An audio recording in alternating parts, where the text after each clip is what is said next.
Salut les gars, bienvenue sur cette vidéo, j'espère que vous allez bien. Aujourd'hui on va parler de Hunter x Hunter, on va parler des 14 princes de Caquin partie 2. On va faire la suite de la vidéo que j'ai postée hier sur Wobble, donc n'hésitez pas à visiter la vidéo sur Wobble, le 14e prince si vous n'avez pas encore cliqué sur le bouton lecture en voyant votre notification. Et aujourd'hui on va parler directement de la partie 2, mais avant ça je t'invite toujours à t'abonner sur la chaîne et à lâcher un petit commentaire, à lâcher un like, je réponds à l'intégralité des commentaires. On est bientôt aux 6000 abonnés, à mon avis dès que cette vidéo sortira je serai à 6000 abonnés, parce qu'actuellement je suis à 5990 et puis j'aimerais bien aller le plus rapidement possible sur la route vers les 10 000 abonnés. Peut-être qu'à ce moment-là je pourrais faire peut-être une petite vidéo FAQ pour répondre à l'intégralité de vos questions sur le processus de création de vidéos et pourquoi pas sur tous les thèmes que vous avez envie de développer. Les 14 princes de Caquin partie 2, c'est maintenant. Aujourd'hui on va parler de pas mal de princes et malheureusement de pas mal de princes qui sont morts. On va commencer par un couple de princes, le 13e et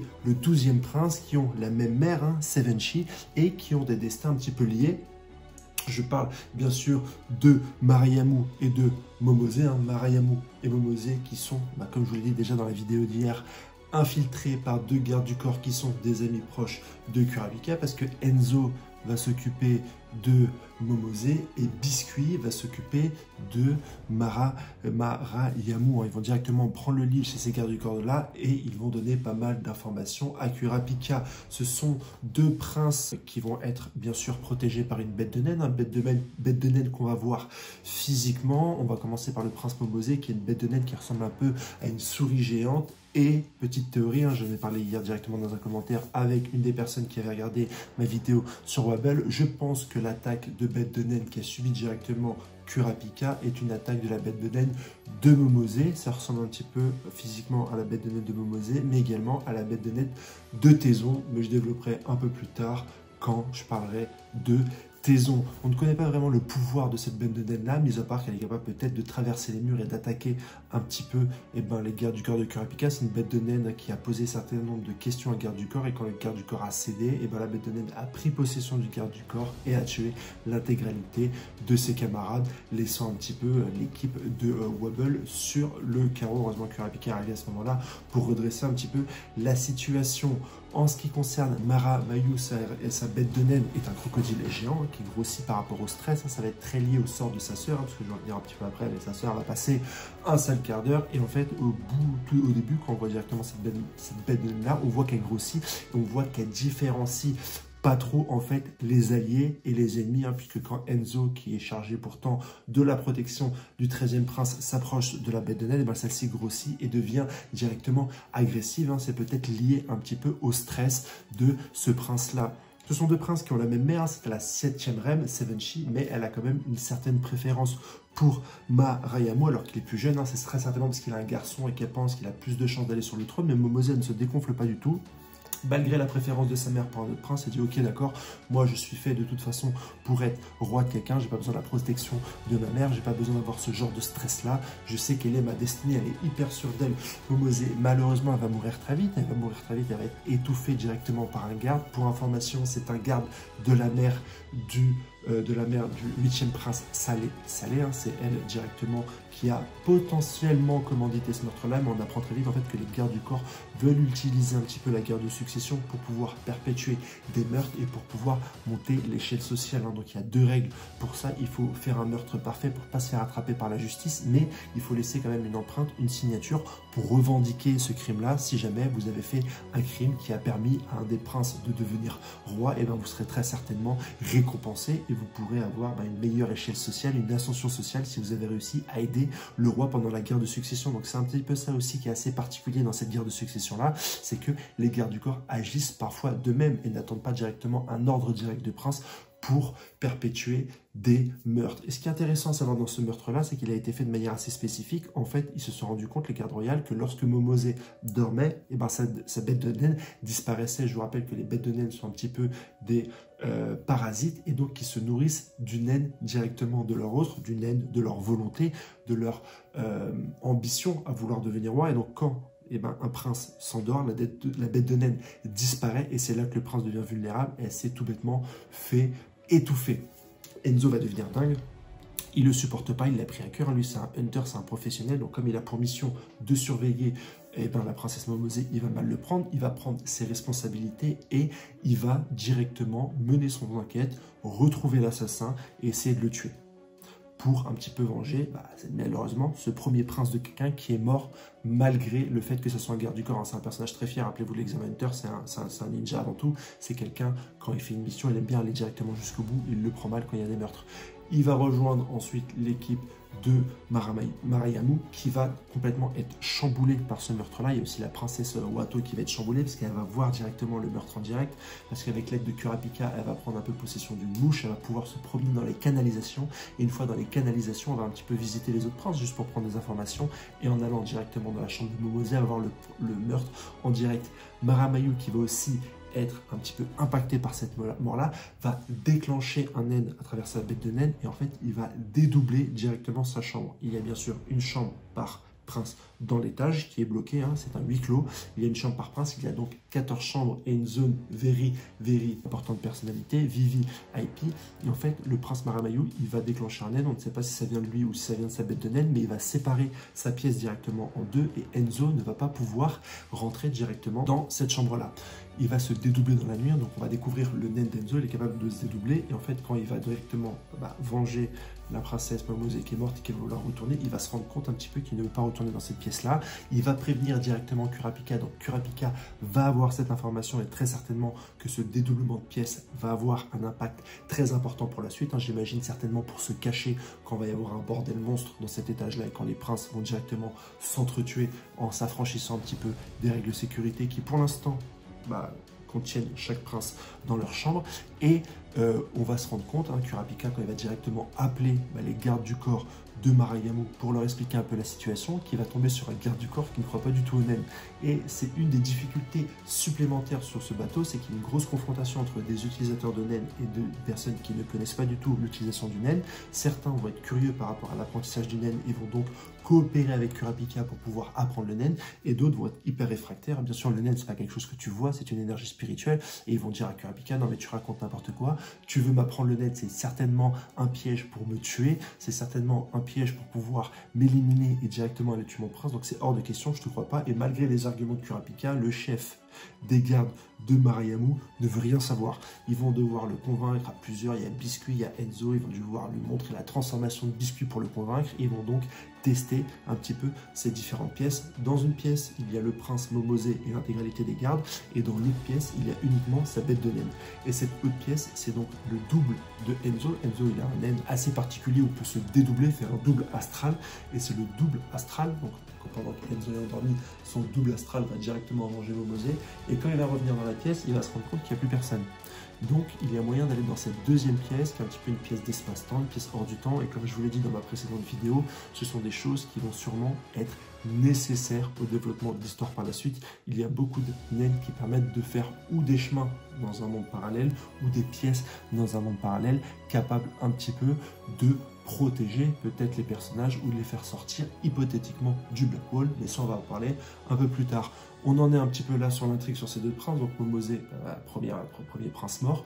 Quand le roi Wakoro récupère le cadavre de Momosé, il va aller la mettre dans un mausolée assez particulier, un mausolée qui est un petit peu high-tech, où on voit 14 cercueils qui sont directement connectés à une espèce de cercueil debout vertical. Je pense qu'il va récupérer l'intégralité des cadavres et les mettre dedans pour pouvoir déclencher un naine, un pouvoir, autre chose, qui est une deuxième menace, en plus de la jarre, bien sûr, qui a donné les 14 bêtes de naine au prince. On va étudier maintenant un deuxième couple de princes, c'est le prince numéro 11, Fugetsu, et le prince numéro 10, Katsu, qui, là encore, comme le premier couple, vont abriter un meurtre. Ce sont deux princes qui vont avoir une stratégie, et c'est les premiers qui vont la mettre en place et qui malheureusement vont échouer. En ce qui concerne Fugetsu, on va découvrir sa bête de naine pas à travers son physique, mais à travers ses capacités.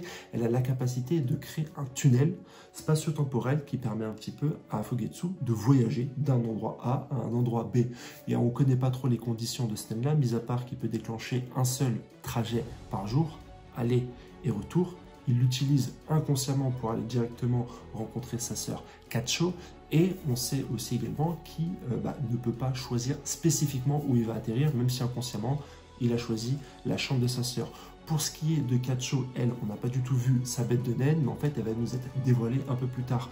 Ce sont Kacho, lui, est sous la coupe de Senritsu, qui est encore un ami de Killua, et qui va développer une relation assez particulière avec Kacho. Kacho qui se montre hyper agressive hein, avec tous ses gardes du corps, avec tous ses alliés, parce que en fait c'est une stratégie, parce que si jamais un jour il arrive un problème entre Kacho et Fugetsu, et que les gardes doivent choisir entre l'un et l'autre, Kacho estime que ses gardes du corps doivent protéger Fugetsu. Fugetsu, on n'apprend pas grand-chose de lui, mis à part donc ce pouvoir un petit peu de labyrinthe qui lui permet de sortir directement de sa chambre sans se faire remarquer ni par ses gardes royales, ni par les Hunters, enfin même si Senritsu, certains vont le découvrir, et il va donc tester un petit peu ce passage pour voir si ce passage est utile pour esquiver la guerre de succession. C'est sont deux princes qui ne veulent pas participer à la guerre de succession. En ce qui concerne Mariamu et en ce qui concerne Momose, ils étaient prêts à participer. Et eux deux, ce sont deux princes qui ne veulent pas du tout participer. Ils veulent esquiver ça et donc ils vont fomenter un plan, ils vont discuter entre eux et ils veulent se servir un petit peu de cette capacité-là pour pouvoir un petit peu s'échapper du Black Hole, se barrer et au fait de plus du tout subir cette guerre de succession qui n'ont pas du tout choisi. Ces deux princes-là veulent rester en fait ensemble. Ils veulent rester ensemble, ils s'en foutent de leur royauté, ils s'en foutent du pouvoir, ils s'en foutent de tout ça. Senritsu va discuter directement avec Kacho et ils vont mettre un plan grâce au net de Senritsu. Senritsu va dire ok, à la prochaine réunion dominicale, je vais proposer des spectacles qui sont proposés par chaque prince pour jouer une chanson, et c'est une chanson un petit peu qui va endormir l'intégralité des gens, qui va les faire voyager un petit peu par la musique, et on va en profiter pour prendre un bateau de sauvetage et se sauver. Ils vont être aidés par un hunter, pote de Senritsu, qui va leur dire bah voilà, moi j'ai perdu ma mère et ma fille dans le passé, et aujourd'hui ça ne me dérange pas de prendre la responsabilité de la fuite des deux princes, comme ça quand ils auront réussi à s'enfuir et qu'il faudra chercher un coupable, ça sera moi, et toi Senritsu, tu n'auras aucun problème. Tout le plan va bien se dérouler, Senritsu va jouer sa chanson, ça va endormir l'intégralité du bateau grâce au haut-parleur, et les deux princes vont se sauver directement, hein, Fugetsu et Kacho, pour prendre une navette ou pour sortir directement du Black Hole, mais ils vont se rendre compte que malheureusement, la jarre est plus forte que ça. Ils ont l'obligation de rester directement sur le bateau, car quand ils empruntent le tunnel de sortie avec la navette pour sortir du Black Hole, il va y avoir des mains invisibles de naines qui vont s'approcher d'eux. Fugetsu va utiliser donc le pouvoir de sa bête de naine pour créer un labyrinthe et retourner directement dans le Black Hole pour pas se faire attraper par les mains, et Kacho malheureusement va mourir. C'est le deuxième prince qui meurt. On a une hécatombe à ce niveau-là, au niveau de l'avancée de la guerre de succession, et on apprend en fait que la bête de naine de Kacho s'éveille uniquement quand Kacho meurt. En fait, elle va créer un double de Kacho qui va directement accompagner Fugetsu. Petite parenthèse sur le prince Fugetsu, il a testé à un moment donné son labyrinthe, il a testé et en fait il a atterri directement au 3e étage, en dehors de la guerre de succession, et il va être récupéré par Mizai Storm, hein, il va être récupéré par Mizai Storm.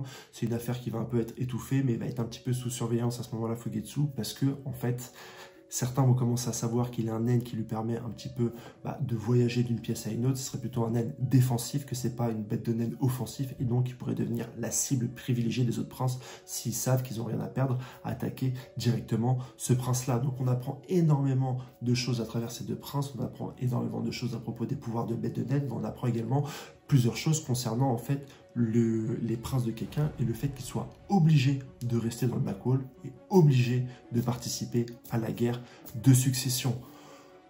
Deux couples, deux princes. Maintenant, on va parler du 8e prince, le prince Salé. Salé, c'est un prince assez particulier, qui est complètement dégueulasse, qui profite un petit peu des joies de la vie. Et lui aussi, mine de rien, il dit qu'il veut participer sérieusement à la guerre de succession.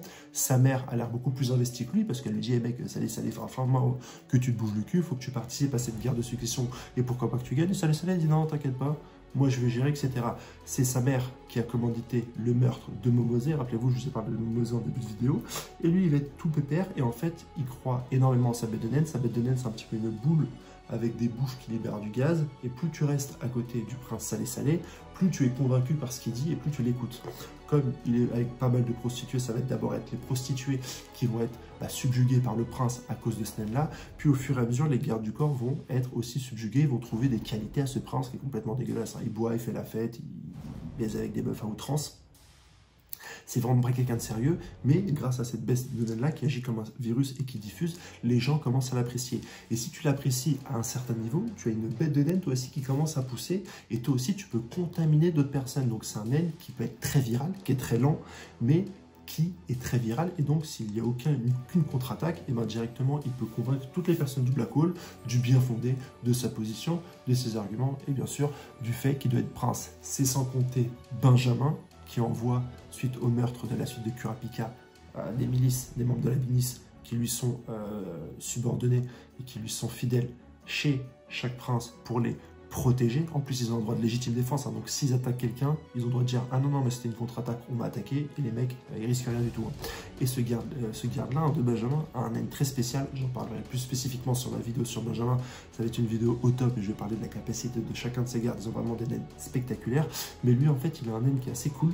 C'est que dès qu'il voit une personne, s'il arrive à deviner de lui-même son naine, c'est-à-dire ses capacités, quelles sont les limites du naine, quelles sont les attaques, pourquoi est-ce que ce naine a été créé, etc. Plus il a d'informations et qui tombe juste, et plus il va pouvoir abriter dans son ventre un naine qui va contrer le naine de son adversaire. Il y a pas mal de contraintes, mais il va comprendre assez rapidement le naine de Salé-Salé. Il va comprendre assez rapidement son fonctionnement en observant les prostituées qui sont avec Salé-Salé, mais également les gardes du corps. Et une fois qu'il est sûr, il va créer donc une bête qui va avaler la bête de naine de Salé-Salé, le rendre inoffensif par la même occasion, et il va directement le tuer. Voilà pour le troisième meurtre de cette guerre de succession. On a eu Momosé qui est morte en premier, on a eu Salé-Salé qui est mort en deuxième, et ensuite on a eu malheureusement Kacho, qui n'a pas survécu à la tentative d'évasion de Fugetsu et de Kacho, et ça nous a donné énormément d'informations sur cette guerre de succession, sur le fait qu'un prince soit vulnérable quand il dort, sur le fait qu'un prince soit vulnérable si on lui enlève directement sa bête de naine, et que les princes sont aussi vulnérables et qu'ils ne peuvent pas quitter le Black Hole. Et à ce moment-là, on se dit que cette guerre de succession a pas mal de secrets dont on n'est pas encore au courant, et je vais vous donner encore plus d'informations sur la prochaine vidéo, qui sera directement sur le 9e prince Arukenberg. C'est pour ça que j'ai parlé de Salé-Salé avant, parce que je voulais faire une vidéo spéciale sur Arukenberg et sur lui aussi qui va découvrir pas mal de nouvelles règles sur cette guerre de succession. Merci de m'avoir suivi sur cette vidéo. On a traité de 5 princes aujourd'hui, on traitera un seul prince la semaine prochaine, et puis on verra comme ça jusqu'où ça va aller. Je suis très content de faire cette série là, n'hésite pas à commenter, liker et partager. Je vous dis à la semaine prochaine les gars, pour vous parler d'Interact Center. Allez, ciao.